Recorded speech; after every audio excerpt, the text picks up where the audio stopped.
Halo, Assalamualaikum. Salam sejahtera bagi Anda semua pendengar setia Cahaya Kehidupan yang setia menyimak semua video-video di Cahaya Kehidupan, penonton setia dari channel ini, channel yang memang dikhususkan untuk memberikan inspirasi dan pencerahan bagi banyak orang, bagi Anda.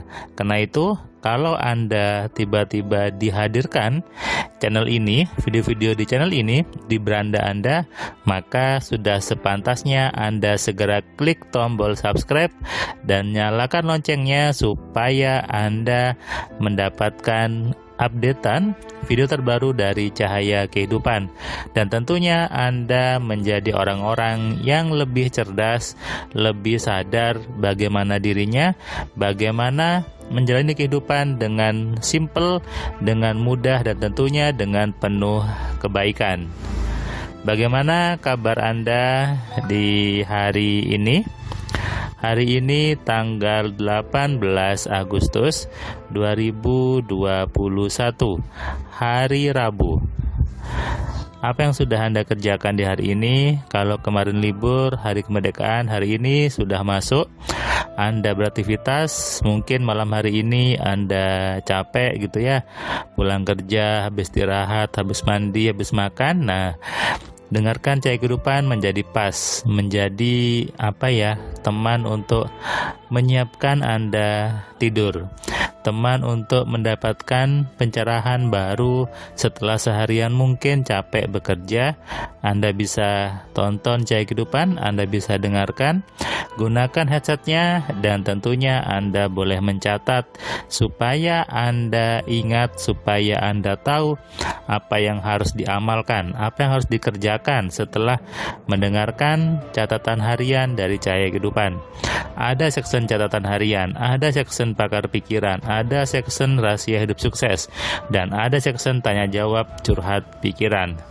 Semuanya berisi ilmu, berisi petunjuk yang memang harus diaplikasikan, yang harus diterapkan.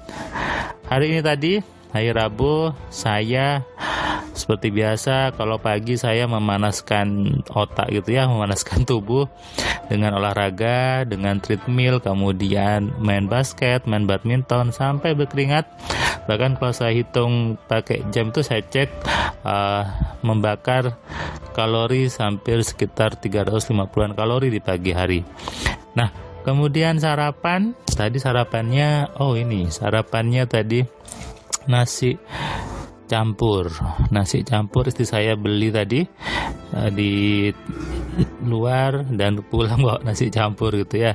Ami suka sama nasi ini, tapi dia hanya suka nasi sama telurnya aja sama kuah kuning.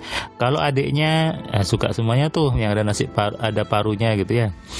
Lalu tadi saya memberikan kelas MC online ke seorang ibu muda gitu ya, seorang perempuan yang dia single parent sepertinya. Dia tanda kutip berjuang sendirian untuk hidupnya, dan dia belajar untuk mengetahui apa yang salah di hidupnya, apa yang membuat hidupnya bagi dia berantakan, hidupnya tidak nyaman dan penuh dengan kekecewaan. Dan akhirnya dia sadar bahwa ada program, ada pemahaman yang membuat hidupnya menjadi seperti itu. Nah, lalu dia belajar tadi untuk membuat laris salonnya, untuk mempengaruhi orang lain, untuk berdoa yang benar. Dan tadi dia bilang bahwa dia sudah belajar hal-hal yang ada hubungan sama loa gitu ya. Lalu ada hubungan sama hati, ada hubungan sama juga afirmasi.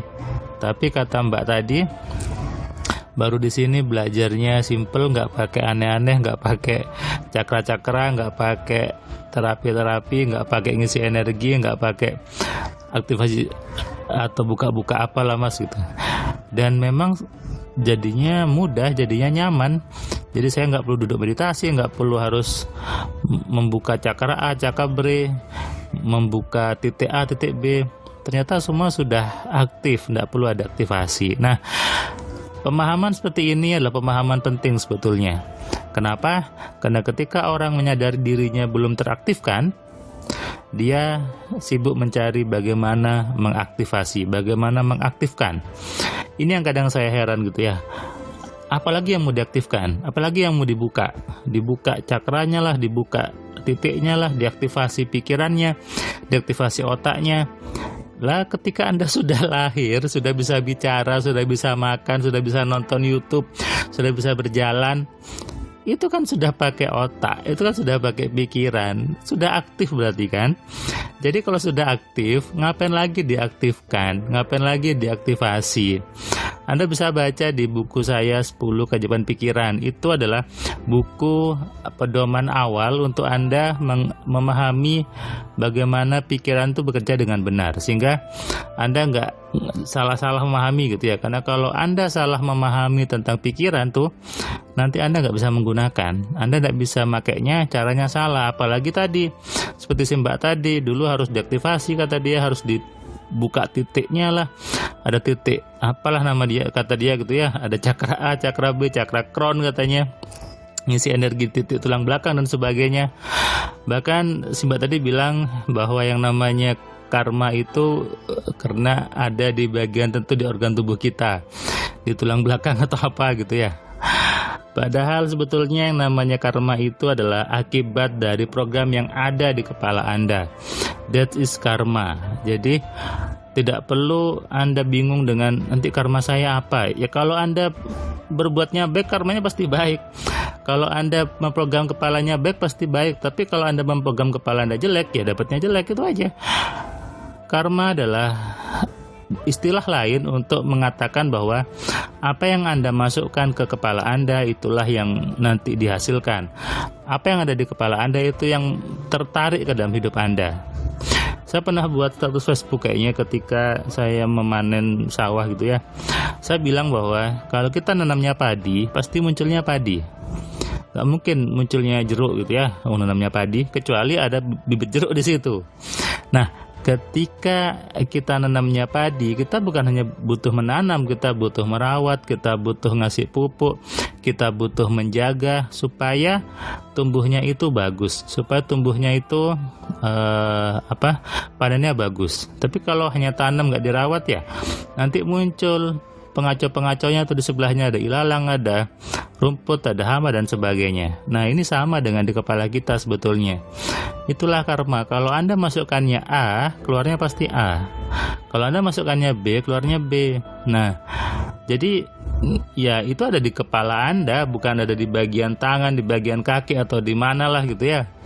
Bukan. Kalau bahasa ada pepatah Cina yang mengatakan apa yang kamu tanam itu yang kamu tuai, apa yang kamu tabrut yang kamu tuai. Di Al-Quran ada ayatnya, setiap perbuatan kembali kepada pelakunya sendiri. Ya itu sama sebetulnya. Jadi ngapain takut sama karma, ngapain takut sama apa tadi tuh, nanti saya dapatnya jelek karena kan saya nggak tahu karma saya apa. Karma Anda adalah program yang ada di kepala Anda. Jadi kalau Anda ingin mengubah karma Anda, maka ubah program di kepala Anda. Bukan diisi energi, bukan dibuka-buka, bukan diaktifasi atau disalurkan energi apalah gitu. Tidak perlu itu dan bukan itu. Karena semua program itu tersimpan di hard disk besar Anda, yaitu di pikiran Anda. Dan itu sudah aktif. Makanya tadi si Mbak tadi ketika belajar ketawa-ketawa gitu ya. Ketawa itu artinya menyadari ternyata salah semua gitu. Ngapain harus dengan cara yang susah? Ngapain harus dengan cara yang ruwet itu? Makanya tadi belajarnya ketawa. Ketika selesai dia bilang, saya sudah paham sekarang. Saya paham bagaimana mengubah semuanya. Saya paham bagaimana mempengaruhi orang.